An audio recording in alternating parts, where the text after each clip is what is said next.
Então vamos lá. Neurulação, formação do tubo neural a partir da ectoderme. Lembra que eu falei que é a marra de fora. Ela invagina e vai dar origem a um tubo nervoso, uma estrutura circular.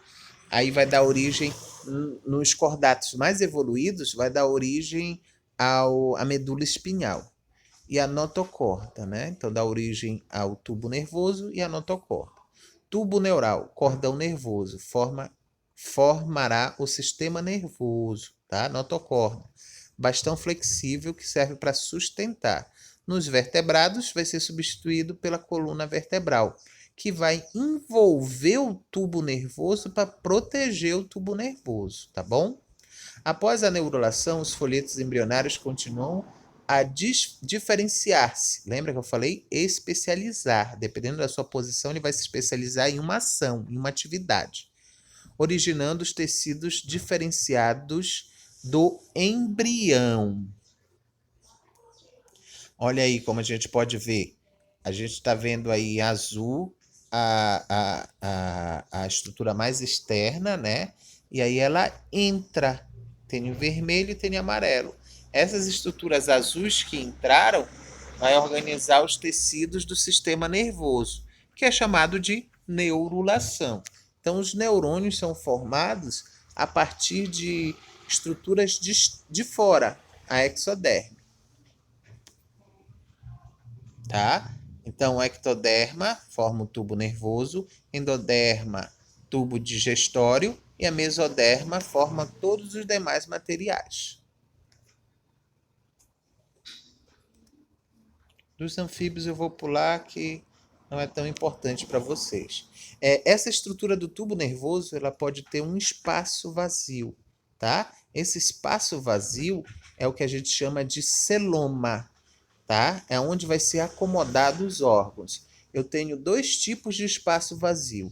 Um recoberto por células, então eu tenho uma célula recobrindo ele, separando esse espaço completamente, tá? Tanto do meio externo quanto do meio interno do sistema digestório, separando totalmente. Esses são os celomados verdadeiros. Os acelomados, eles não têm nenhum espaço, ele é todo sólido. Então eu tenho o tubo digestório e tenho material sólido sem espaço, são acelomados. E os pseudocelomados são aqueles que têm um espaço vazio, que serve para acomodar os órgãos, mas ele não tem esse conjunto de células envolvendo e separando completamente esse espaço. Eu tenho, por exemplo, o tubo nervoso em contato direto com esse espaço. Então, esse tubo nervoso, tubo digestório em contato direto com o espaço, sem uma divisão estrutural, eu tenho os pseudocelomados. Aqui nos celomados, opa, passou demais. Aqui nos celomados verdadeiros, a gente vê que tem essa linha vermelha separando o amarelo do espaço branco. Esse espaço branco é o espaço vazio. Então, eu tenho essa estrutura vermelha, esse conjunto de células que envolve o sistema nervoso. Então, eu tenho a separação completa desse espaço. Esse espaço é um celoma verdadeiro. Então, esse aqui que está mais no meio, celoma verdadeiro. Esse aqui, que eu tenho um espaço em contato direto com o tubo digestório, é o pseudocelomado. E eu tenho esse aqui, que é o espaço que não tem espaço, né? Tem ausência do espaço. É o acelomado, sem espaço.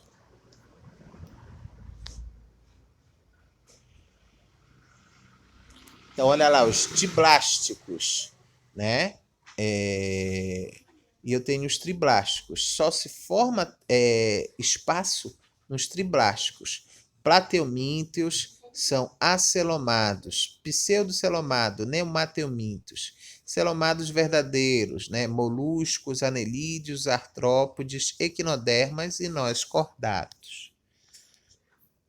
Agora nós vamos para os anexos embrionários. O que são anexos embrionários, gente? São estruturas que são formadas para proteger e realizar algumas atividades importantes para manter o embrião vivo. Sem esses anexos, o embrião acaba por morrer, tá? Então eles vão desempenhar várias funções para a manutenção do embrião. Não faz parte do embrião, tá ok? Esses anexos embrionários não é o bebezinho, não é o filhote dos animais, nem o bebezinho do ser humano. Mas eles são importantes para manterem esses embriões vivos.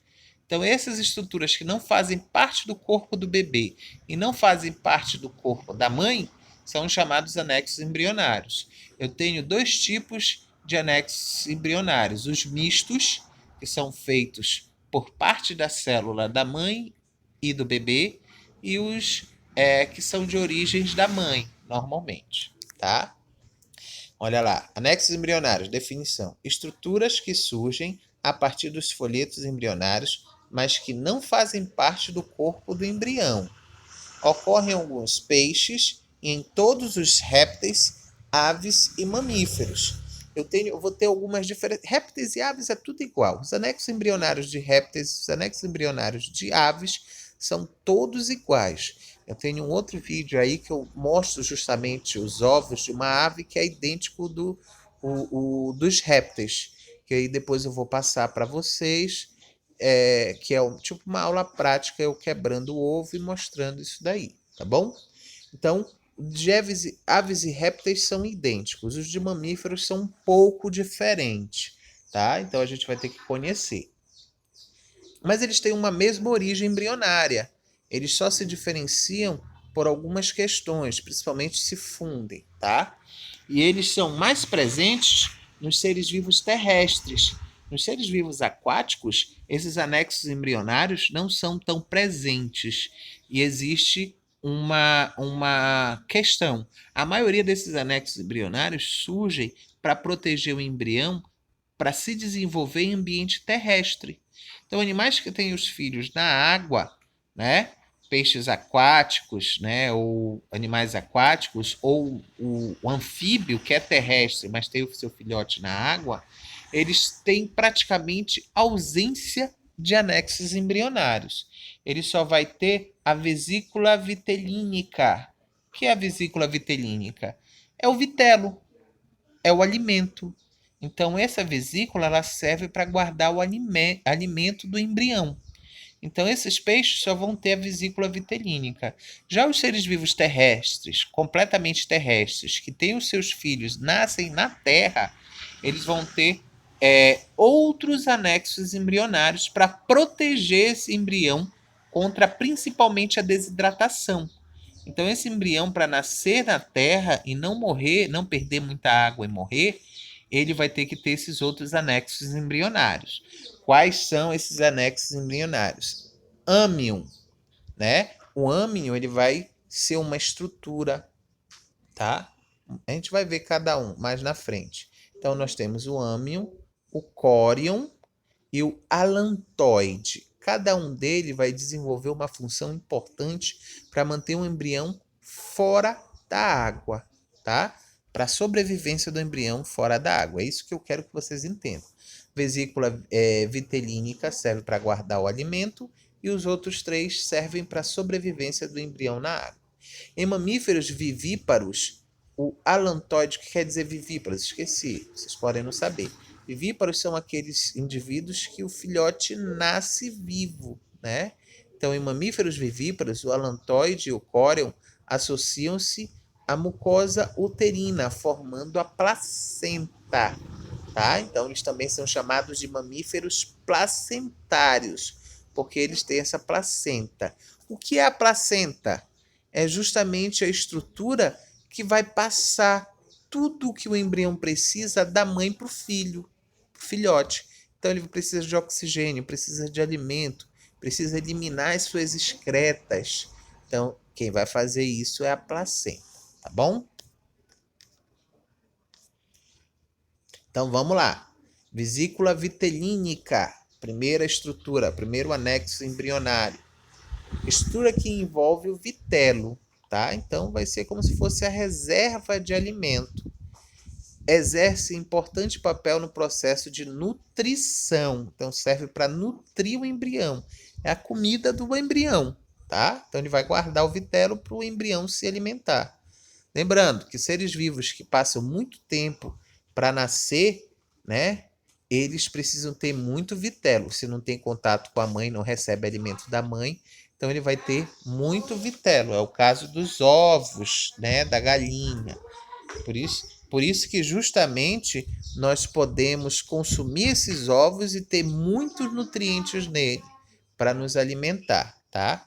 Rico em vasos sanguíneos. É bem desenvolvido em peixes, répteis e aves. Animais que possuem ovos telolécitos, tá? Então eu tenho que ter muito vitelo, que ele vai passar muito tempo fora e vai ter que se nutrir a partir disso daí.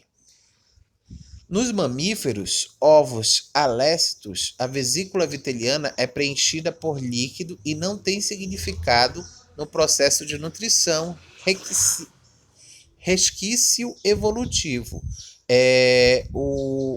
A vesícula vitelínica dos mamíferos, por eles receberem o alimento, ele da mãe, né, da placenta, ele se funde com outras estruturas para dar origem à placenta.